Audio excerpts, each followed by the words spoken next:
आपने रोशनी एक्ट का कानून बनाया, 2004 में आपने उस कानून को मुकम्मल किया। 2004 के बाद हम लोगों को मालकाना हकूक मिले और उस मालकाना हकूक मिलने के बाद हम लोगों ने अपने जिंदगी की सारी जमा पूंजी उस मकान को बनाने में लगा दी, उस दुकान को बनाने में लगा दी। और 2018 यानी कि 14 साल के बाद इस एलजी एडमिनिस्ट्रेशन ने, जो तब के यहाँ पे गवर्नर थे, उन्होंने उस कानून को खत्म किया।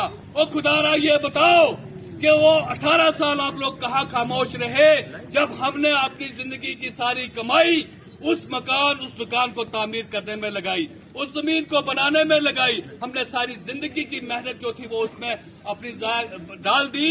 उस बैंक ने हमें लोन दिया, इस बैंक ने हमें लोन दिया, सारे बैंकों ने हमें लोन दिया।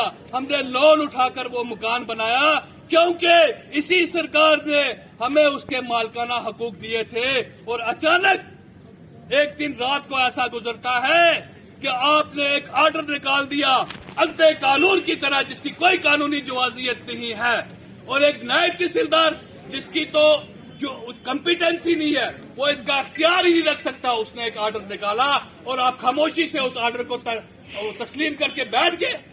ये गैर कानूनी आर्डर है, ये गैर आईनी है। आप हमारी जमीन का हक न ले सकते हो, ये जमीन हमारी है। कानून तुम्हारा कैसे चल सकता है? जो हिंदुस्तान का कानून है वो कुछ और कहता है और ये जो आर्डर है ये कुछ और कहता है। ये तानाशाही बर्दाश्त नहीं की जाएगी। हम इस तानाशाही को सिरे से खारिज करते हैं और एक बात हम हुकूमत के कानून में डाल देना चाहते हैं कि बहुत हो गया। जाहिद सरफराज बलक पहला शख्स होगा जिसको सलाखों पे चढ़ाओ और इस जमीन को खाली कराओ। ये जमीन, ये कॉलोनी जो यहाँ पे बनी हुई है, इन लोगों ने अपनी सारी जिंदगी की मेहनत इसमें लगा के रखी हुई है और आप अचानक आके इस पे कानून पास करोगे। जम्मू के अंदर आपने 13 कॉलोनियां इलीगल कॉलोनीज को आपने रेगुलराइज किया, 13 इलीगल कॉलोनीज को रेगुलराइज की। दरहाल में कितनी कॉलोनी है? दरहाल में 50 मकान होंगे, 100 मकान होंगे, एक छोटी सारी कॉलोनी है। और आप वो कानून बड़े बड़े लोगों के लिए रखा हुआ है और गरीबों के लिए पीले पंजे की तैयारी कर रहे हो। आप तो हमें ये भी कह रहे हो कि आपके लिए हम पीला पंजा नहीं इस्तेमाल करेंगे। आप खुद अपना हथौड़ा इस्तेमाल करके आपकी इतनी जरूरत कैसे हुई ये सब कहने की? एक गैर कानूनी और गैर आईनी